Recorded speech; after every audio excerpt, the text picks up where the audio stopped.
That's wonderful, and it's a nice thing to say. But we must understand what is beyond our control. Sometimes it's control, other times it's influence. So, in whatever position you find yourself, know what you can and cannot control, and know when to channel control and, of course, influence. Swapping that might cause very big problems for you.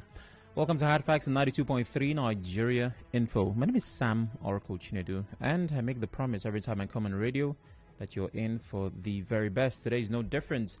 We have stories to get bothered by starting in this hour. A couple of things that you and I will need to pay attention to. Stories that would stir reactions. Of course, as always, stories that are worth talking about. 4 o'clock brings the news, of course, and after that, it's Canvas, the Niger Delta Roundtable. Of course, it's powered by the SPDC, and today we have conversations around entrepreneurship, surviving the financial hurdles in entrepreneurship. A guest joins me, of course, to have that conversation. And at 5 p.m., you may or may not have heard that plenary was disrupted by a leaking roof. Talking about the National Assembly building, lawmakers, sitting to deliberate and make laws to move us forward. But the Rains had other ideas. There are problems with the building. And now we're asking questions. Where is the 37 billion that was appropriated for the renovation of that building 2 years ago? We're hoping we find answers to that question. But I was speaking with an expert in the architectural sector about whether or not that amount is appropriate for renovating the building. As always, 6 o'clock brings the major news, and after that, it's open season, where I get to hear your thoughts if you didn't have the opportunity to express them earlier on the show. Now, you know what happens at 7? I leave. At that time, I'm certain you must have found fulfillment. Don't go anywhere.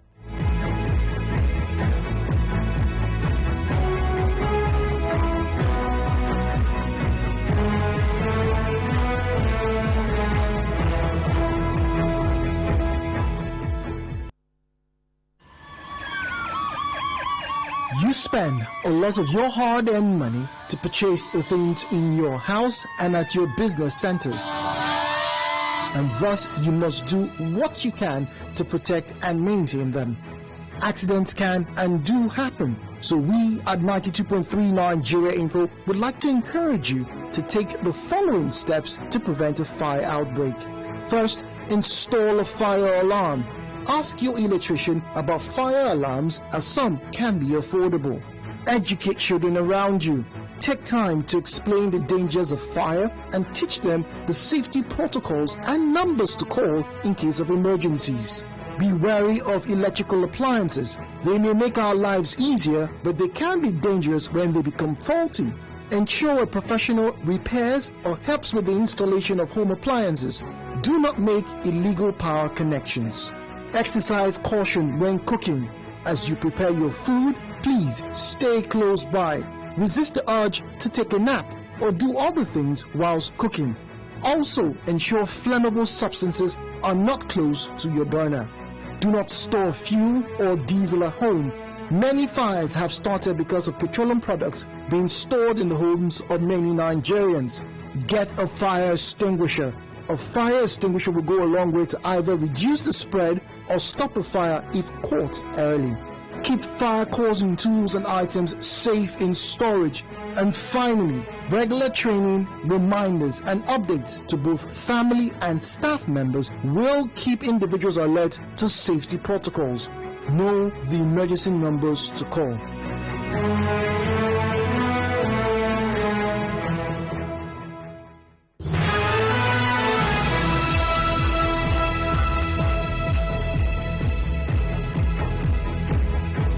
Welcome back. Fire safety is public safety. It's safety of your person, and that's important information. It's still Hard Facts 92.3 Nigeria Info. I'll be starting with a story as reported by The Punch. Female doctor arrested for selling drugged cookies.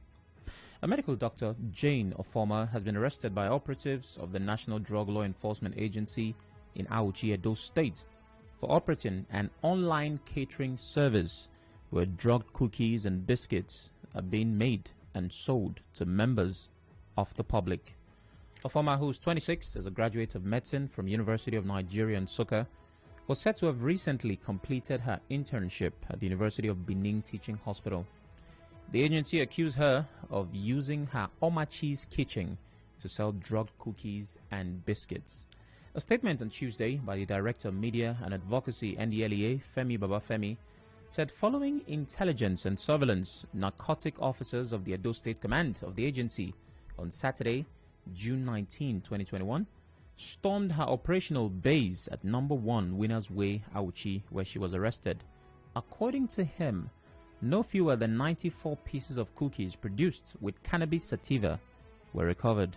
She had confessed to baking the cookies with skunk in her statement while under interrogation, Babafemi said. Now the report goes on to talk about, how they got her and all things attached, but the basic information has been shared. So, this young, very likely beautiful, I didn't see a picture on the Punch, Jane Ofoma, who's 26, has decided to go into a business that she believes will pay off. Now, I have a lot of problems with someone who is a doctor directly causing harm. But again, you cannot fault the criminal for how they think. So that's, we'll leave that to the criminal mind. My responsibility is of safety. I'm concerned. At the time of her arrest, no fewer than 94 pieces of cookies produced with cannabis were recovered. That means that Jane Ofoma already had a client base. She already had a couple of people she was supplying to. Now, if they saw 94, we have no idea how many she had sold. Because these are cookies. I know that some parents might have bought innocently for their kids. A child is going to school. Well, some don't give food. Some just give them money to buy stuff. Others buy that stuff on their own. Thinking about where these cookies might have been is literally impossible. Because, it's cookies. I love cookies. So, I'm not going to fault Jane Ofoma. I'm glad that the NDLEA swung to action and did what they were supposed to. I'm going to advise that you and I take more care in what we buy. Be incredibly careful what you purchase, but more importantly, be careful with what you purchase online. Because you know what? Jane is somebody who does business online. Her business, Omachi's Kitchen, the report states that she peddles online. Now, I'm a big fan of buying stuff online, but I know there are some things I will not buy online. I'm not going to buy certain kinds of food online. Yes, I know we have a lot of food vendors here in Port Harcourt. I don't want to spoil anybody's business. And I've bought some. But these are persons that I've actually been to their store or I know personally. And so because I'm loving one particular thing that you make, I make an order. I have a personal friend who's also into, the food business, and she is wonderful. So there's always that one or two persons in that sector doing well. And it's crazy that now that, the federal government seems to have something against social media and online, some people are making it look like there's a very serious point they are making. The youths are using the internet, the social media, to destroy the lives of people. But I know that for every Jane Ofoma who has engaged in this criminal enterprise, there are countless youths who are also using the same internet for the right reasons. So what can you and I do? You and I can and should be safe. There are a couple of things that have been listed that people should not buy online. Top on the list, cars. Yes, I know that business is one that thrives and booms, and every day people buy cars, but you want to be very careful. Yes, you might make your order online, but beyond online, that should not be your only path of engagement. Use phones, edibles, cosmetics, furniture, certain types of food. Now, fresh food, there's of course fruits and all of that, and food that is made or baked by someone, you don't want to buy that online. Like the case of these cookies. You want to be very careful. Prescription. There are some things I just would not buy online. Now, I know that, for gadgets, for example, I've ordered a pair of headphones online. I've gotten some stuff. But if there's the option of actually walking to a store, I'd rather take that option. So please, even though you may not have tasted Jane's cookies, it's possible that you are on the other end about to order something that would lead to your demise. So for this story, you and I just need to be careful. What we buy, where we buy, how we buy. Because you wouldn't want to sponsor your own death. That's not a good way to go. All right, moving from that to a case of security. I see an interesting comment here. I'll be taking that shortly. Gunmen shot a security personnel around cornerstone axis of Rumokuta Market Road in Port Harcourt metropolis. An eyewitness told our correspondent that a gunman came on a bike just as the man parked his Toyota Highlander SUV in front of a shopping plaza. The eyewitness said the man took off on sighting the gunman, but was still shot. As I come work, I try to push my wheelbarrow to open my shop. So I see two boys welcome. I begin the drag with the man. So one carry box. The one they want to collect more, I don't know. But at the end of the day, I see the man run. The other one follow him. So the other one that was with the gun follow him, try to shoot the gun, but the gun did not crack. So later, in try to shoot no way, but later the thing come answer. He shoot the man like 2 times. Those two boys, they run enter New Haven, follow inside the bush, run. All right. A correspondent reports that he was rushed to a hospital. Afterwards, neighbors say the victim is a naval officer, but the Nigerian Navy at the time of this report, of course, was yet to confirm that. So this is an issue that borders on security. And, well, this is not one of the times I'm going to blame government or security or whatever, even though, well, there's a bit of it to my viewpoint. Neither you nor I know what this is. Because the way the story goes, he saw them, he ran, he did this. It really does seem like, you know, they were looking for that man. But whatever the case is for this story, it's important that when we're talking about safety, it makes up one of the many stories that will be for or against the safety narrative of River State. Now again, I'm not saying that we don't have insecurity as a global problem. As a matter of fact, there's nowhere in the world with zero insecurity. That place has not been created, maybe not the earth. But there are climes with zero tolerance to insecurity. That means that even though we have criminals, armed robbers, and maybe even assassins, as the case might suggest with this, they have systems in place to ensure that people are not thinking in that line, because they know that the law, the wrath of the law will be heavy. They know that based on how organized the system is, they will have to do a lot to consider crime and criminality. So the question is, do we have zero tolerance to insecurity in River State and in Nigeria? The answer, I'm sure you already know, but you would answer for yourself. In many parts of the country, gangs and gang-related activities have become mainstream. What we like to call cult. It's normal. Of course, we know we do not have zero tolerance to insecurity here. In some cases, we actually encourage the culture of insecurity. Sometimes you see a reward to criminals and criminal behavior. In some parts of this country, you can fill in the state yourself. They brag about what gang they belong to. It's a normal thing. Say, I'm a boys they carry you. And the fact that it's bragging right tells you that there is a culture that allows that to thrive. So again, I'm not looking at this case in particular because we don't have all the details. As a matter of fact, we don't have any detail. All we know is some guys came down, chased some guy and shot him. Investigation will reveal more. But if this kind of thing is allowed, then it tells you that when people say they feel unsafe, they have a very strong point.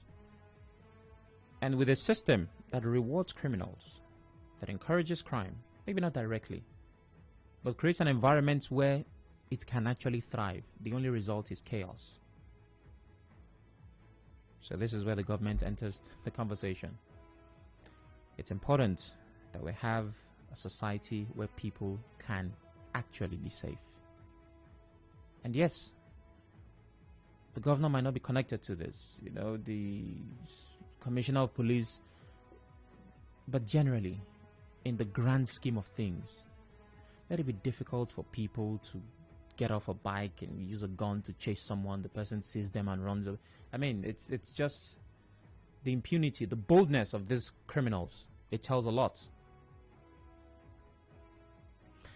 After the break, of course, we take our final story, which I have a couple of reactions to. It's about a plan from Abuja to ensure that we succeed. But before we do that, let's hear how that man was gunned down once again. As I come work, I try to push my wheelbarrow to open my shop. So I see two boys welcome. I begin the drag with the man. So one carry box. The one they want to collect more, I don't know. But at the end of the day, I see the man run. The other one follow him. So the other one that was with the gun follow him, try to shoot the gun, but the gun did not crack. So later, in try to shoot, no way. But later the thing come answer. He shoot the man like 2 times. Those two boys, they run enter New Heaven, follow inside the bush, run. There you have it. After the break, we talk some more. Don't go anywhere.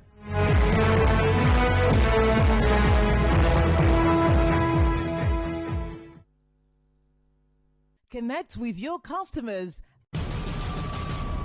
The European club football season is over, but football never sleeps. Enter the UEFA European Football Championship. The pandemic could only delay, but never deny the fans the excitement they crave as the Euros take center stage. It's Euro 2020 in 2021, with scenes all over the European continent, traversing state lines and capitals, from Rome to Baku, St. Petersburg, Amsterdam, Bucharest, Glasgow, Copenhagen, Seville, Munich, and London. The coverage is global and the cast nationwide, covering every blade of grass on Nigeria's #1 radio station for sports and talk, Nigeria Info. Reach out for sponsorship and advertising. Euro 2020 with Femi and the gang on Nigeria Info. Live football, just the way you like it. The European club football season is over, but football never sleeps. Enter the UEFA European Football Championship. The pandemic could only delay, but never deny the fans the excitement they crave as the Euros take center stage. It's Euro and Sports 24/7. I am listening.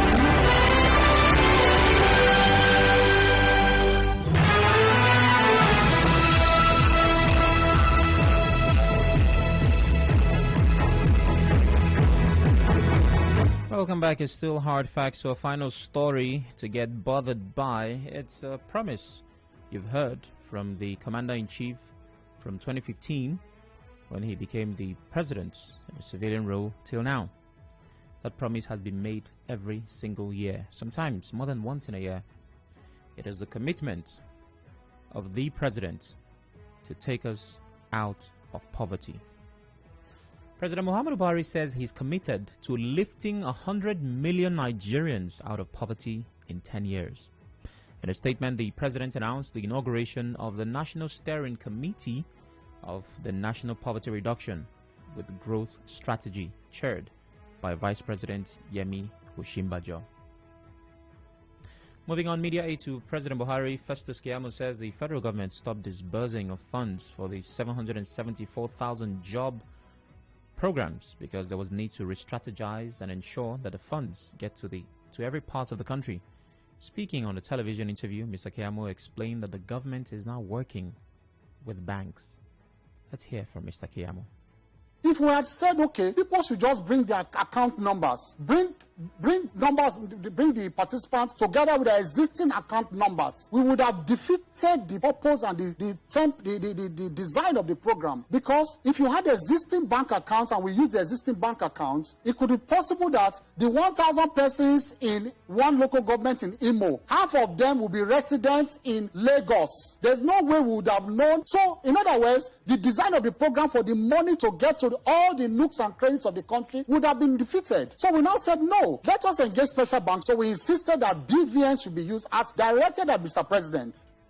According to him, over 7 billion naira was paid out before the suspension. We have paid about 7.8 billion so far. We paid about 394,000 persons. So we have achieved about 60% payment of the first tranche. The total amount has not been released to us from the central bank, from the Ministry of Finance, I mean. And these monies are not with the NDE. These monies are not with the minister. The monies are with the central bank. So the monies go straight from the central bank to the accounts of these participants. Okay. So let's look at what our president has done so far in this bid to take Nigerians out of poverty. First, you must consider where Nigeria is right now.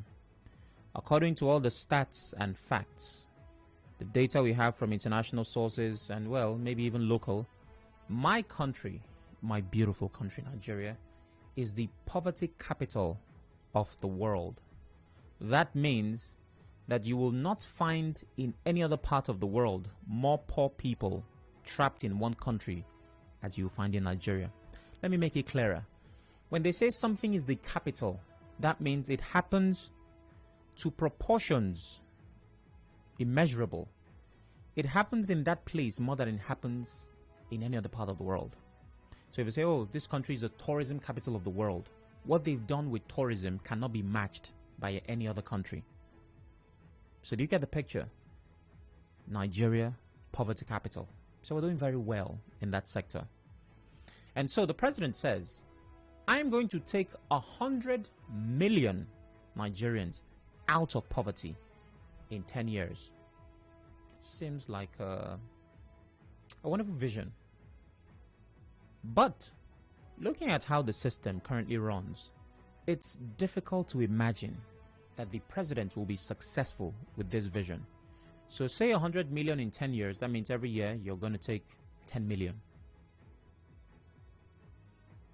And the report states that the president announced the inauguration of the National Steering Committee. Now, Mr. President, the reason why I'm speaking as a citizen, not just a broadcaster, do not believe that this plan of yours will pull through is because, first of all, we do not know how many we are in this country. It is impossible to talk about taking a number of people out of poverty if you don't know the total number of people in the country. Every time we talk about, oh, we're over 200 million, we are 220, it is speculative. It is what we have projected based on the last time we counted. Okay, if we were so and so million at this year, in 5 years we must have increased by this amount. We really do not know how many we are. And even though a census does not tell you in specific detail how many people are in the country, it gives you a range. So the margin for error is, when you're making that calculation, you can say, well, boldly, this is how many we are. So we do not know. So if we don't know how many we are, if you're taking 100 million people out of poverty, let's imagine you're successful. You do not know if it is success or failure, because 100 million out of what will tell you whether you've done well or you haven't. Now let's imagine that we are 300 million. I know we're not up to anyways. The only way you can tell if you've done well is knowing that we are 300 million. And so 100 out of it is 1/3. So that's one of the reasons why I may not trust this plan, because we have not paid attention to the foundation. So we can't start talking about the building. The second is, it is impossible for us to tackle the problem of poverty if we're still battling insecurity at this level, at this time. Now, it's important to note that this is commendable, that the president has a plan for 10 years. The president will be out of that office in 2023. So that means his plan will transcend. It will exceed his administration. And it's kind of a medium, I wouldn't say long term, but anyways, it's supposed to be sustainable for quite some time. The biggest problem in Nigeria now, it used to be corruption. Now it's insecurity, because every region in the country has its version of it. In the southeast, there are attacks on police formations by what we have decided to call unknown gunmen, and they still remain unknown. In the northern part of the country, it's bandits slash... at this point, it's bandits. Going to schools, abducting, and causing different shades and levels of mayhem. In the west, it's farmer headers. But there are different variations and colorations of insecurity all around the country. Now, if you have that problem to this particular degree, you cannot think about removing people from poverty, because prosperity and insecurity, they do not mix. They don't go together. So even though it's a wonderful vision, Mr. President, without tackling insecurity, you can't talk about this vision. Thirdly, for this to be achieved in a decade, because we're looking at 10 years, there should be visible policies at this point. From now, we should already be seeing some things. And 10 years might look like a long time. It's not so long. It's just 5 plus 5. Yes, I know that a lot can happen in 10 years. But it's not as long as you think it is. And looking at where we are now, it's difficult to imagine that in the next 10 years, 100 million persons would be out of poverty. It's not impossible. But we're either not moving at all or moving very slow. Fourthly, Mr. President, we have a bad record with vision. Oh my goodness. Think of every time my country, and this is not just your administration, President Buhari. It's just the Nigerian system. Every time we've had a vision something, we always shift the goalpost. Vision 2000, Vision 2010, Vision 2020. Every time there was a vision. When we got there, we say, okay, well, we can't achieve it now. We push it. We push it. And so, as a Nigerian, we're used to pushing. The one that got me personally pissed was with the gas flaring. We talked about that so many times. And the deadline was supposed to be 2020. And speaking with experts in the field, they said, well, by the look of things, we cannot make it by 2020. They didn't sound like that, but I just know that your voice is deeper than mine, so it has to. And they pushed it again.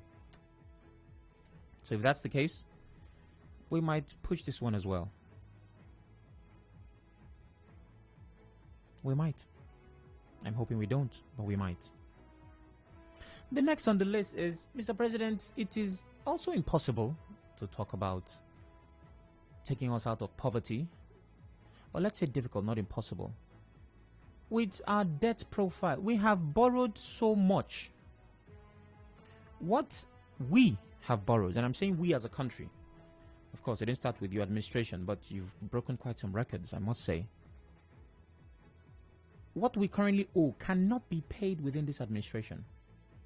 We will not clear our debt between now and 2023. I'm not saying it because I'm wishing bad luck. I'm just saying it realistically speaking. So that means when you're done and gone, that you've left the office, the next president will also have to think about clearing some of that debt. So that debt has been left for Nigeria and Nigerians. And I know it's supposed to be for development, infrastructural or whatever. But you can't tell me about being rich if I'm owing a lot. So that's a problem. Our debt profile as well.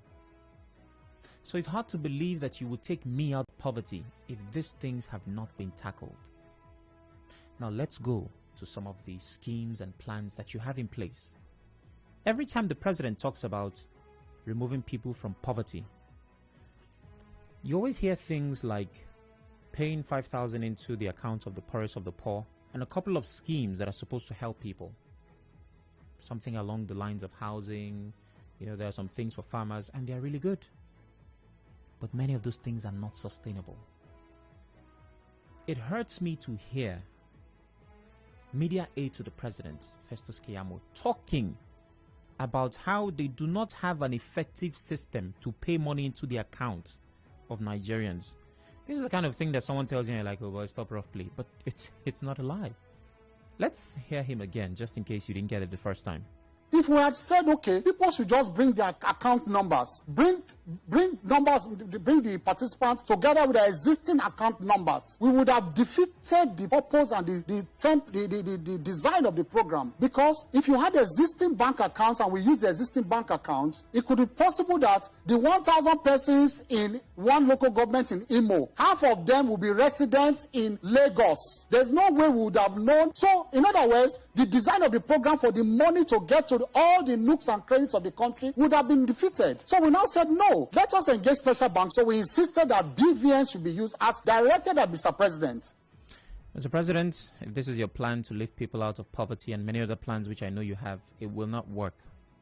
That's not how you get people out of poverty. Doesn't matter how much of the loot of those before you that is returned, or how much we have access to, and we're looking to, give people 5k or whatever. It doesn't. This has never gotten any group of people out of poverty.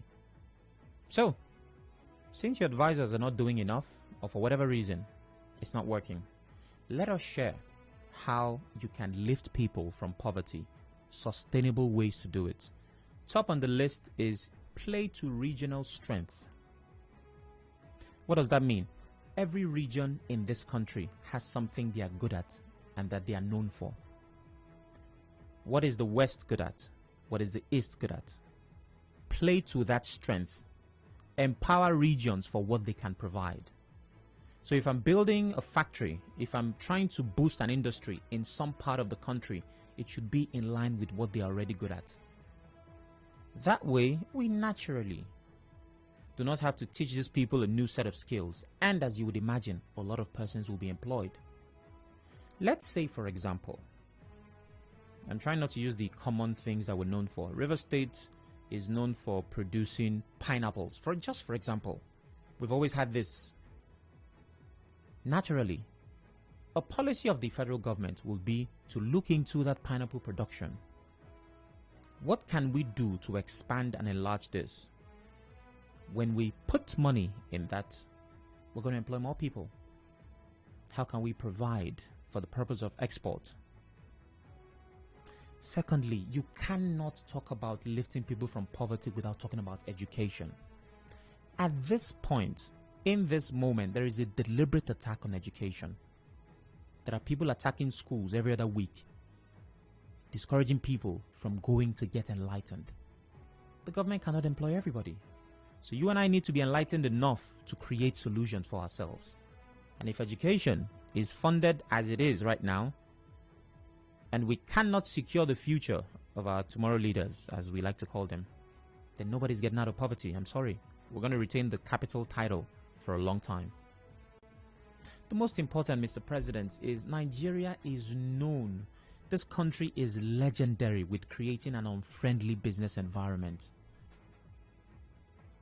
The few young persons who want to start something, or have this idea, let me do a business in my country, they are frustrated out of business at the state level. I mean, it's crazy. It is crazy. The business environment is not friendly. So make it friendlier, so that you're not directly thinking about employment. You're thinking about creating an environment where people can build businesses that would employ people. Now, the plan to get out of poverty eventually might take more than 10 years, but you know that with these plans in place, people will gradually enter what we like to call the middle class, even though it doesn't exist anymore. Instead of giving money to people, as well, your aid is trying to figure out, maybe we'll pay money to people in Abia and it lands in Lagos. Increase the minimum wage. You're paying people who are already working. I know that the deliberation around minimum wage, it took forever. Well, guess what? There's an inflation. That figure does not align with the current market realities anymore. You might have to consider that. So that there's a reward for those who actually work. I don't want to stay back home and just get 5k because the government wants to get me out of poverty. What did I do to earn it? And then let the different sectors function. The sectors and ministries. When I get money, what I earn, I'm spending it on things I shouldn't spend it on. The money I spend on fuel alone. Imagine if I had constant power supply in my country. I know that I'm not buying fuel. I wouldn't even own a generator. So many of us are already spending the money we don't have on things the government should provide for us. If all our sectors, the health sector works well, there is functional health insurance, we wouldn't spend too much when our kids are sick. And that way, we might not be poor. And finally, Mr. President, oh my goodness, this is top on the list. You cannot talk about fixing poverty if you do not fix corruption. It is still a problem. If you do these things, I promise you, Nigerians will get out of poverty before you can even spell the word poverty. But if we're looking at paying 5K into the accounts of some persons, if we're still doing it the way we are doing it now, then it's unfortunate that in 10 years, we'll still be thinking about how we've sustained the poverty capital for a decade. That's my take.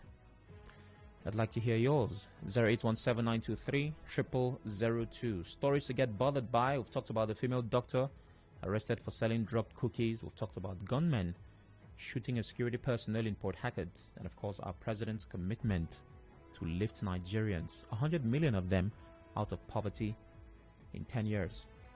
I'd like to know what you think. 0817-923-0002. 0817-923-0003. 0817-923-0007. And of course 0817-923-0009. WhatsApp as always is 080-903-06-416. Please turn off your radio as you call me. Temple is calling from Amuma. Hello, Temple. Good afternoon, the very distinguished Harcourt. Why is it this evening, sir? I'm wonderful. How you doing? I'm fine, sir. All right, talk to me. That's very important. The very distinguished Harcourt. Like the audio clip we just played, and the President Muhammad Buhari telling us that he's going to lift 100 million Nigerians out of poverty in 10 years. Right. And first of all, if I may continue, the president, the 2-tenure in question amounts to 8 years. How come he will lift in 10 years? Are you hearing me? Yes, I can hear you. The 2-tenure amounts to 8 good years. Yeah. And the president's target is going for 10 years. The remaining 2 years that will make it 10 years, where will he get it from? Hello? I'm not sure how to answer that question, Temple, but okay. Back to what the audio clip you just played. On my own personal opinion, if indeed the government is sincere in their approach, there is no need to dashing Nigerians money. Because one person can go as far as opening 10 different accounts in different banks. We have a lot of banks in this country. What happened about that? What if indeed the government is why not open industries? Start our refineries. All those things can employ people. Because all this whole thing, I think as a scam. This money is going into one person's pocket. We should stop playing politics with this thing. It's going into one person's pocket. Mr. President is not lifting anybody out of poverty. That is just this. Persons are all lies. I disagree with them. It's not true. We are not lifting anybody. Rather, getting more Nigerians into poverty, day by day, year by year. Nothing good is coming out of this government. We are talking of power. Now what is reducing? But more money is being invested into power. All right. Thank you very much, Temple. Andy calls from Rukboku. Hello, Andy. Chinedu, good evening. Good evening. Or good afternoon. Afternoon. See, the problem is I have a problem right now because the statement, was it made by the president directly on a TV, or it was related to Nigeria by the state? Because why I'm saying and I'm asking this is that before he was elected, he came out on a national TV and promised the whole of Nigerians a lot that up till now we have not seen anything. Then what is going to be the measure behind him, making sure that somebody is sent to tell us Nigerians that he's going to help remove so many Nigerians out of poverty?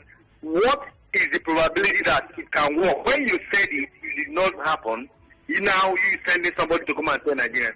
I think let me just go straight to say that we Nigerians, we are smarter. By the grace of God, with the hardship in Nigeria, some of us are growing every day. Go and ask Nigerians on the street, on the road. They know how Nigeria is. So who is telling us the truth? But for the statement he has made, that is a big lie. It is a big lie. And from that is from the pit of hell. Thank you very much. All right, thank you very much. Victor from Chantamari is on the phone. Hello, Victor. Okay, good afternoon. Go ahead. Okay, I want to speak on this. Buhari saying he wants to leave Nigerians, 100 million Nigerians. Yeah, In 10 years. From poverty. Out of poverty. My brother, we have been full of leaders who are being scammed. How will you tell me that in the nature of a country like this, you say you are going to pay 5,000? What 5,000 naira to like an average Nigeria? What can 5,000 naira do for you? Now that we have dollars almost 600 naira, and you are paying 5,000 naira to somebody to do what? And you know very well that what you are saying is a lie, a very big lie. It is removing 100 or 100 million Nigerians from poverty under 10 years. Is it not a lie? Thank you, my brother. We are full of scams. We have been scammed. All right, Victor, it's not a question of whether it's true or false, because, again, it's a vision, you know. So it's like when, at the beginning of the year, January 1, you say, oh, before this year ends, I want to make 1 million. At that point, it's not true or it's not a lie. We can tell in December, based on what you've done through the year, whether or not you're lying. So think of it as a vision. That's really what it is. And the efforts of government will tell what it eventually becomes. Zion is calling from GRA. Hello, Zion. I think it's not a disabled vision. 8 years and 6 years have gone. No tangible proof or anything to show. And today you are coming to tell us that 10 of the 100 million Nigerians out of poverty, with the idea of putting money in people's hands. Wonderful. Maybe these guys are not in Nigeria. Do you know there are some people that work in a rig for 5 years with all the millions that came into the account? Upon resignation or end of that project, go and check their life. Some of them virtually sold everything they had, and some of them are zero. Money was in their hands, so now you want to see put money in people's hands, thinking you are going to end poverty. To be honest, President Buhari administration has been hijacked by people that are good in promoting propaganda. Oh, really? All it is well, just to tease Nigerians like as if they are giving Nigerians opium. Just give them this word, let them drink, and they will just be intoxicated and they will forget about their sorrow. That is what we are seeing. Comedians, people who just see Nigerians like a toy to them. They can undo and do Nigerians will not. And this is a clarion call for the youth of this country. Where are the youths? We make reference to some certain people that were at the age of 27, they were governors, state administrators, ministers. We made mention of them. Today, where are the 27-year-old Nigerians? All right, thank you very much. Where are the 30-year-old Nigerians? I must move on now. Nathaniel from Bonny Island. Hello, Nathaniel. Hello, sir. Good evening. Good evening. We have a very big problem in this country. We don't enter one chance. Only one chance now. I'm not sure the president actually knows what he's talking about. 100 million persons out of poverty. Who brought them into poverty in the first place? For me, I think the president is responsible for at least half of these 100 persons that found themselves into poverty. So in the past 6 years of the president's administration, I think so many persons have gone into poverty. So many workers have been retrenched.